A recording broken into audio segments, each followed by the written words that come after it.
They are so broke. Harry is going bankrupt. This is a guy that needs $25 million now. The big name sponsor is now pulling out. For years, Prince Harry and Meghan Markle sold the world a story of freedom. Freedom from palace control. Freedom from royal protocol. Freedom to build a billion-dollar global empire on their own terms.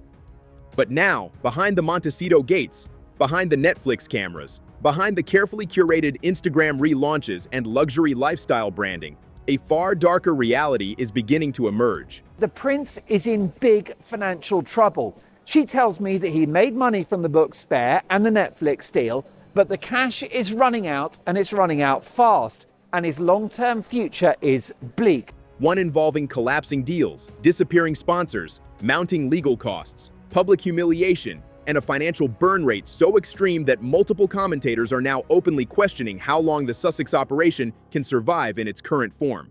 And the timing could not be worse, because at the exact moment, Harry's speaking fees have reportedly crashed from $1 million per appearance to around $50,000. This financial and royal expert tells me that Harry is on financial life support. The business partnerships are disappearing.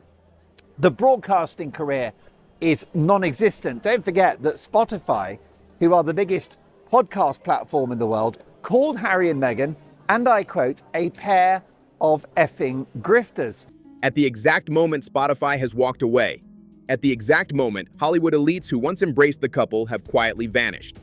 The one institution still protecting Harry's relevance, Invictus, is now facing the biggest crisis in its history. A major corporate sponsor appears to be pulling out. Questions are now being asked about spending. Government money is involved. Public scrutiny is intensifying. And if Invictus weakens, Harry loses the final pillar holding up his public identity. The big name sponsor is now pulling out of the event. You've heard me right. Boeing, one of the biggest companies in the world, are done. They are out. They've checked out of the project. This is no longer just a royal family feud. It is now a survival story about reputation, money, power, and the dangerous reality of what happens when celebrity branding collides with financial reality. Because according to multiple commentators, business analysts, royal insiders, and former media allies, the Sussex model is beginning to crack under the weight of its own contradictions. Invictus is a brilliant idea, and it's done great stuff. But there are big problems financially which could destroy the whole project. And be clear, no Invictus, no Harry. The numbers alone are staggering. When Harry and Meghan left royal life, the assumption was that they were entering a golden era. Netflix reportedly signed them to a massive deal once valued publicly at around $100 million. Spotify entered the picture. Harry's memoir, Spare, became one of the fastest-selling non-fiction books in publishing history. Meghan was expected to become a global lifestyle mogul. Harry was expected to become a statesman-like public figure, commanding extraordinary speaking fees. Instead, 6 years later, nearly every major revenue stream attached to the Sussex brand appears diminished, downsized, cancelled, or underperforming. Their outgoings, eye-watering fixed costs, housing, and the Montecito mansion. They bought the place for just under $15 million. It was money they didn't have. They took out a massive mortgage, around $10 million, monthly mortgage payments, $100,000 a month, which, yes, they've got a few million in the bank, but you're going to feel that, $100,000 a month. Annual property taxes, $280,000. Maintenance for the 9-bedroom, 16-bathroom estate, the pool, the tennis courts, the Kai pond, the grounds. Because don't forget, Meghan's not doing that gardening. Oh, my husband. It's amazing on my TV show, With Love, Meghan. It was very incredible how I managed to collect all of the vegetables from my garden and all of the fruit. They were incredibly clean and everything was in season on the same day, which is totally how nature works. Spotify ended after one season. Netflix projects reportedly shrank in scope. The Polo series disappeared from discussion. Better Up, once heavily promoted as Harry's corporate future, has faded almost entirely from the public narrative. Meanwhile, the couple's expenses never slowed down. Their Montecito estate alone reportedly carries mortgage payments estimated near $100,000 per month. Property taxes approach hundreds of thousands annually. Security costs, non-negotiable for a globally recognized royal family, are estimated in the millions every single year. And unlike working royals, Harry and Meghan do not have the institution absorbing those costs anymore. Every dollar now depends on commercial success. That changes everything. Because royal life and celebrity life operate on completely different economics. That they're furious and don't want to be associated with the toxic Sussex brand, which has happened at Sentebale, Harry's horrible hot mess of a charity over which he's now lost control. Inside the monarchy, visibility is managed carefully. Scarcity creates mystique. Public appearances are controlled. Institutional prestige does the heavy lifting. Hollywood works differently. Hollywood requires constant relevance, constant engagement, constant monetization. And according to critics who once supported the Sussexes, that exact pressure may now be destroying the brand from the inside. Former media ally Dan Wakeford, a man who previously helped shape sympathetic coverage around Meghan, delivered perhaps the harshest strategic assessment yet.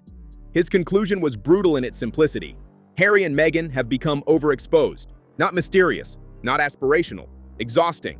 Wakeford argued that every appearance, every interview, every quasi-royal overseas tour, every lifestyle launch, every carefully staged social media moment has slowly eroded the very thing luxury branding depends on most: scarcity. Good on Harry. He's doing what he wants to do to live this life. And we all know that he went to California and they went to LA and hired 3 PR firms, and the rest is history. But Mark, what I think is the saddest is they squandered what the Queen had high hopes for, our beloved Queen Elizabeth, and that was for them to be in the Commonwealth. And they could have been such a benefit to the Commonwealth countries. And yes, I think there's a lot of tension from everything I hear everywhere. And I think the saddest part is you can see the sadness in Harry's eyes. And the evidence is difficult to ignore.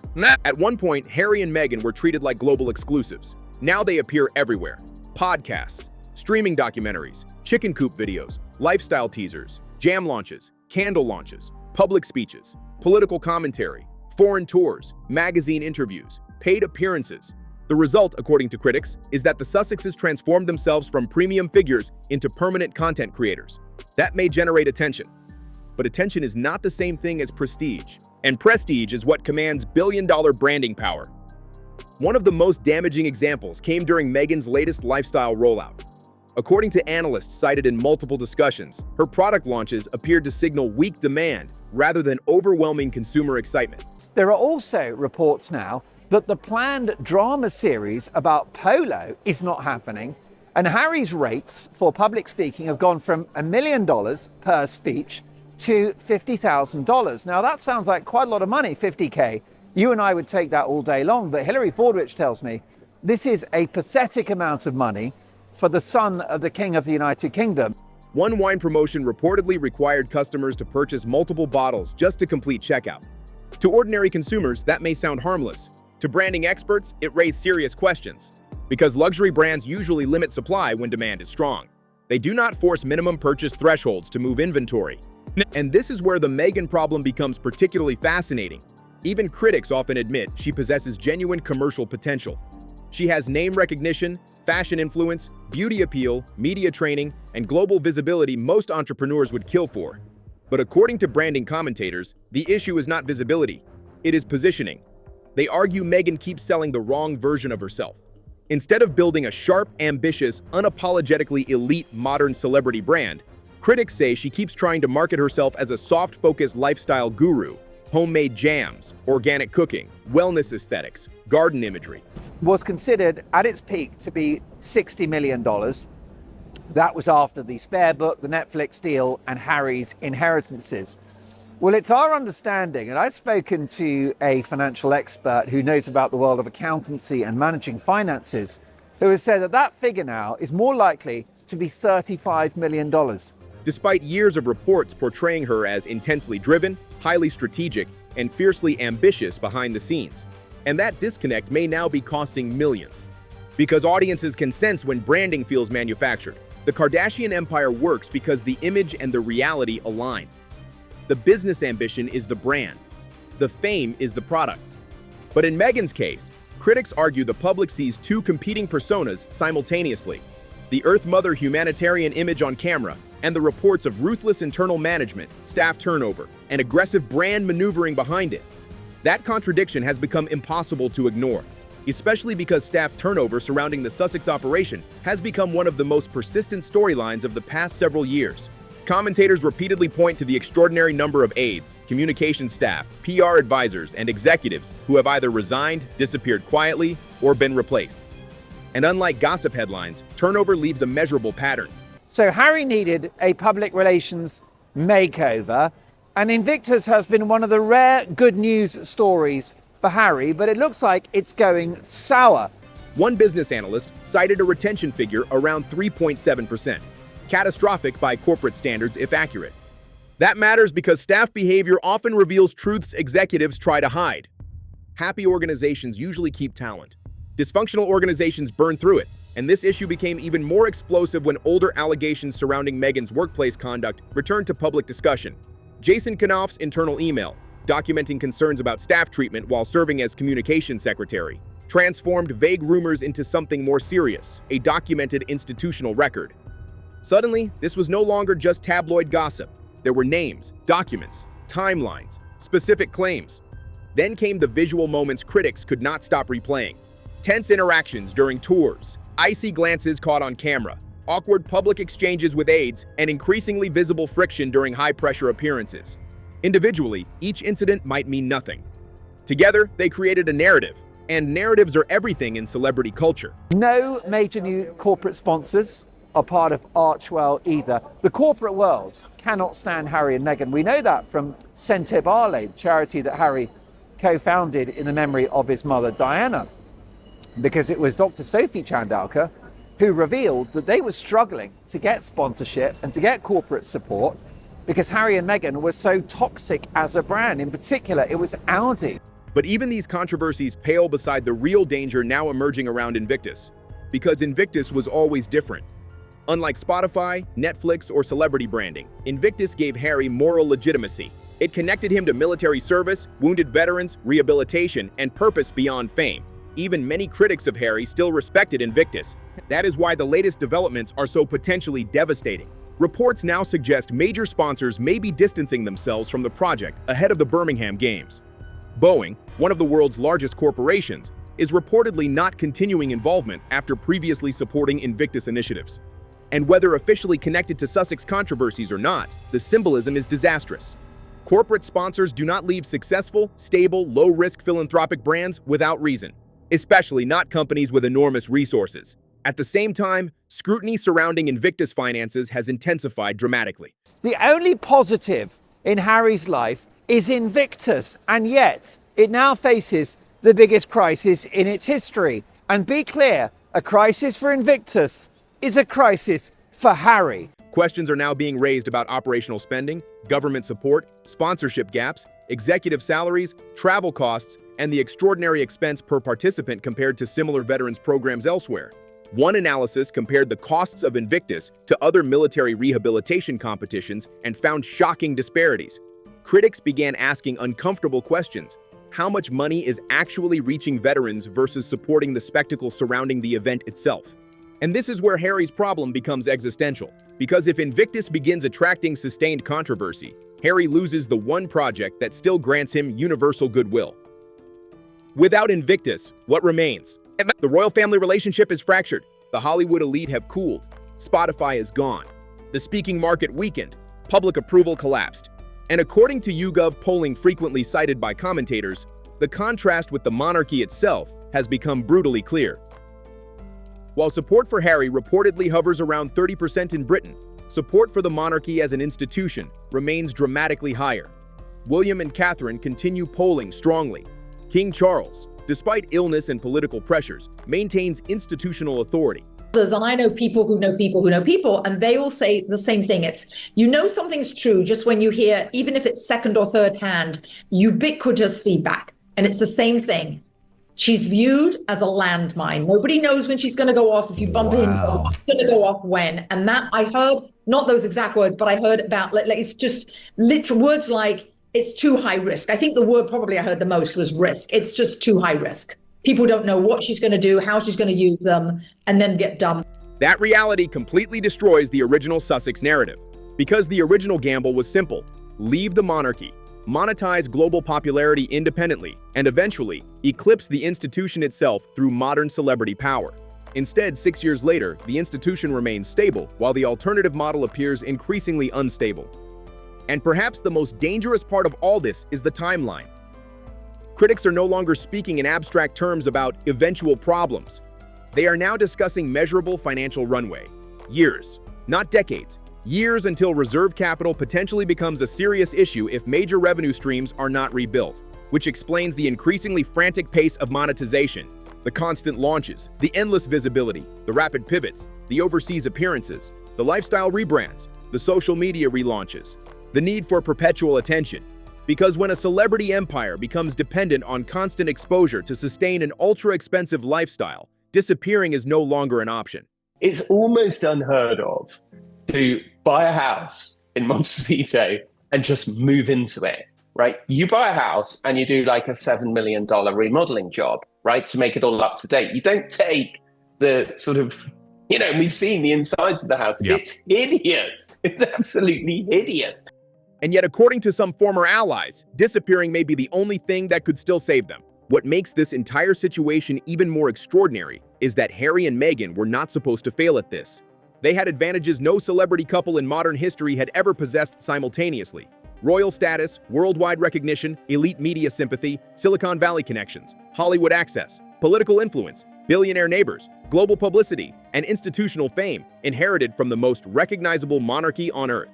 And yet, despite all of that, the Sussex operation now finds itself trapped in a cycle that business analysts describe as fundamentally unsustainable.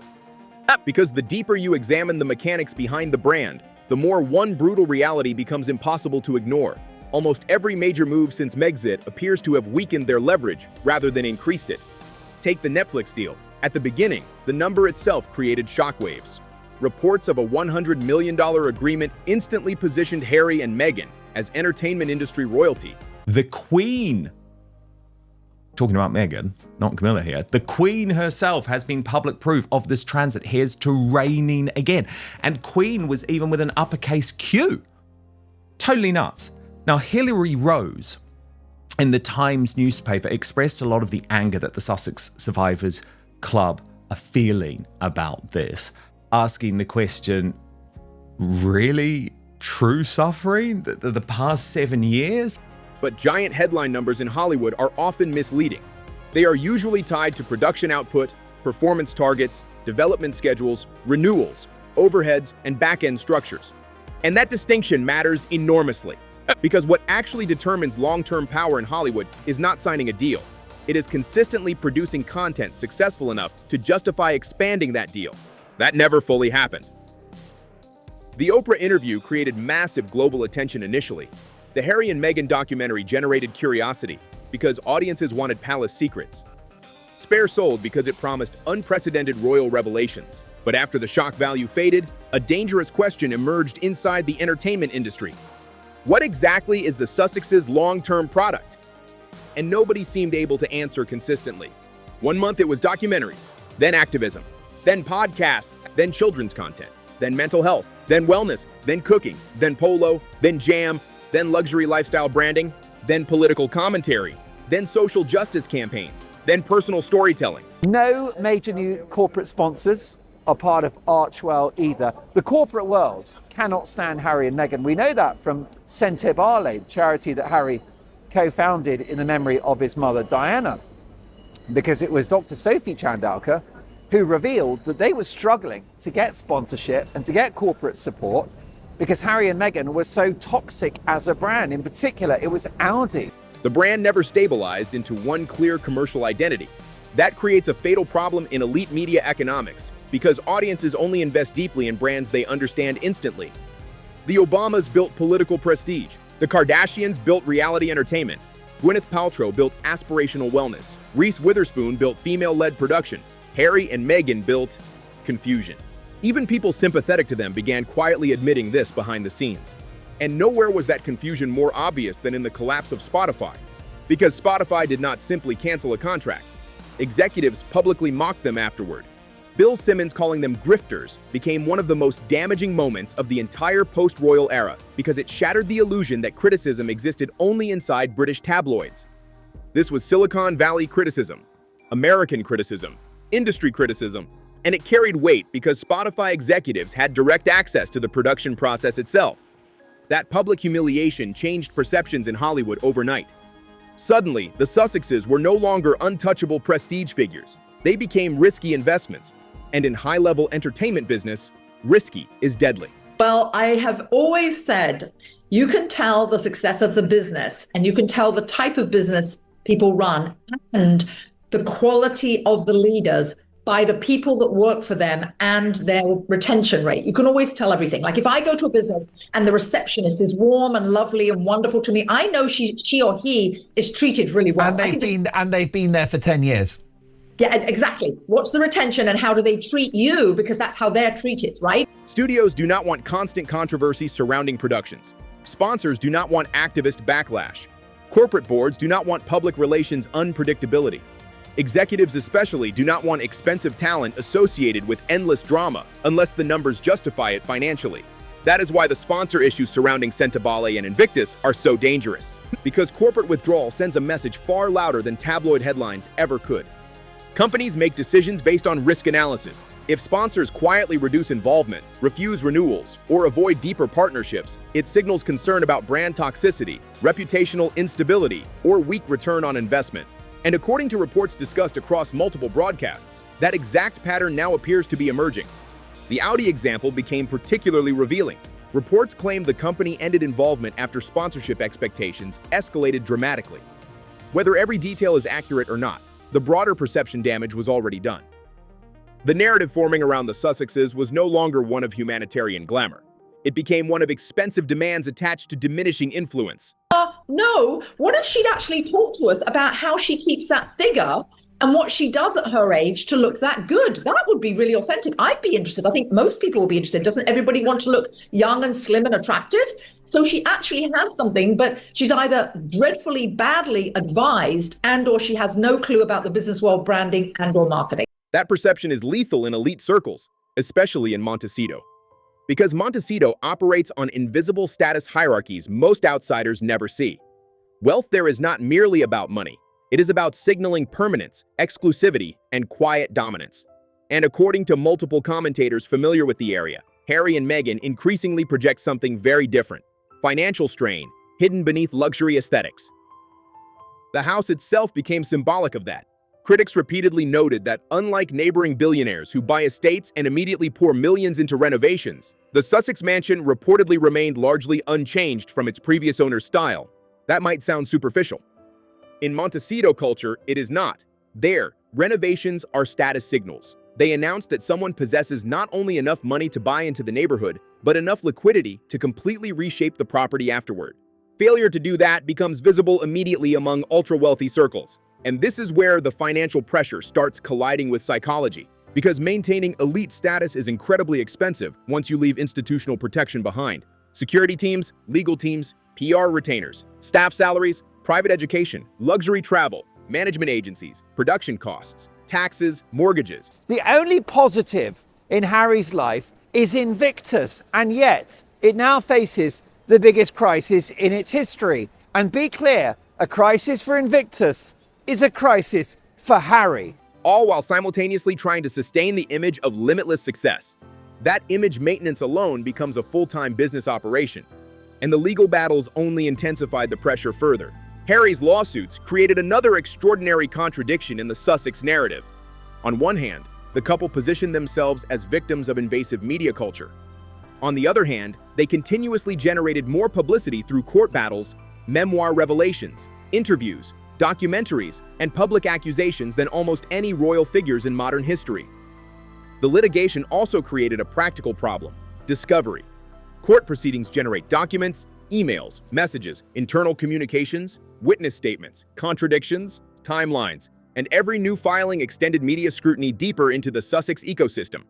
Some of the most damaging public moments emerged directly from these legal processes, including disputed testimony narratives and resurfaced communications that critics argue undermined earlier public claims. The result is that Harry and Meghan now face pressure from every direction simultaneously. This is absolutely disastrous for Harry. Harry's Invictus nightmare.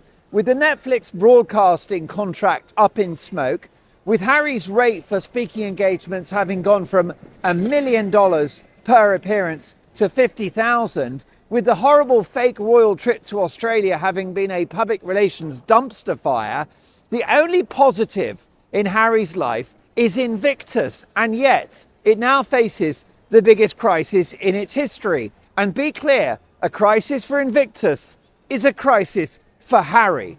Financial pressure, reputational pressure, corporate pressure, institutional pressure, media pressure, and perhaps most dangerously of all, expectation pressure, because they were marketed as the future, the modern monarchy, the billion-dollar alternative, the globally adored reformers who would outgrow palace life and build something bigger on their own.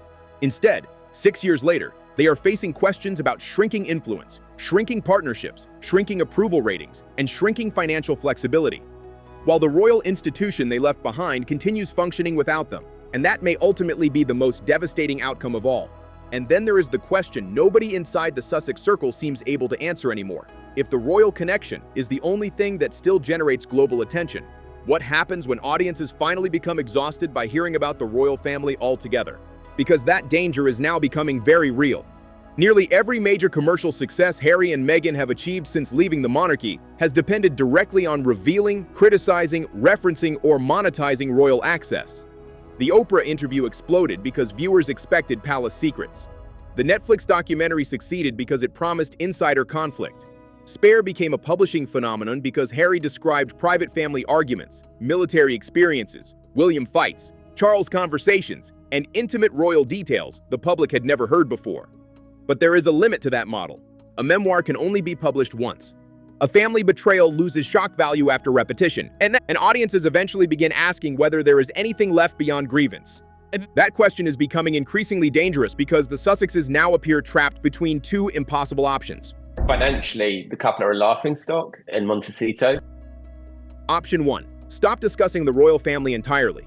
But if they do that, they risk losing the very thing that still makes them commercially unique. Option 2. Continue escalating revelations and accusations. But every escalation further damages the possibility of reconciliation, while simultaneously exhausting public sympathy. It is a destructive cycle, and insiders increasingly believe the royal family understands this perfectly. Notice how carefully Buckingham Palace has operated throughout the chaos. Almost no direct public retaliation, almost no emotional interviews, almost no visible panic. Instead, the institution simply continued functioning. State visits, diplomatic meetings, ceremonies, military events, charity work, international tours. While Harry and Meghan generated headlines, the monarchy generated continuity. That distinction matters more than people realize, because institutions survive by appearing stable during storms, and compared to the turbulence surrounding the Sussex operation, the monarchy now appears calmer, quieter, and far more disciplined than it did during the explosive years immediately after Megxit. Even public polling reflects this shift. At one point, global sympathy heavily favored Harry and Meghan. Younger audiences especially viewed them as modernizers challenging an outdated system. But over time, constant conflict appears to have changed the emotional balance. Not necessarily because everyone suddenly loves the monarchy, but because exhaustion changes perception. People eventually stop reacting to outrage when outrage becomes permanent background noise. And that may explain why some commentators now describe the Sussex brand as emotionally over-leveraged. Every new project arrives carrying enormous emotional weight. Trauma, betrayal, victimhood, healing, survival, truth-telling, accountability. But brands built entirely around emotional intensity eventually struggle to create lighter, broader, more commercially flexible identities. That is why Meghan's lifestyle pivot has faced such skepticism. Consumers struggling with inflation, housing costs, and economic anxiety are difficult to convince with luxury candles, curated wellness aesthetics, and elite California branding delivered by people living inside a $14 million estate guarded by private security. The optics became even worse during overseas appearances, critics labeled disaster tourism. Highly photographed visits to emotionally sensitive locations followed almost immediately by commercial product promotion online. For critics, those moments crystallized the entire problem in a single image. Humanitarian optics blended uncomfortably with influencer monetization. And now the pressure clock is ticking faster. Invictus faces scrutiny. Corporate sponsors appear hesitant. Hollywood enthusiasm cooled. The royal relationship remains fractured. The lawsuits continue. The costs continue. And for the first time since Megxit, even former allies are no longer talking about expansion. They are talking about survival, because the central promise of the Sussex era was that global celebrity would prove more powerful than the monarchy itself. But 6 years later, the monarchy still looks permanent, and the Sussex business model increasingly looks temporary. Now it's your turn. Do you think Harry and Meghan can still turn this story around, or is it already too late? Let me know your thoughts in the comments. Don't forget to like the video and subscribe to Crown Clash for the latest royal drama, breaking stories, and fresh updates every single day.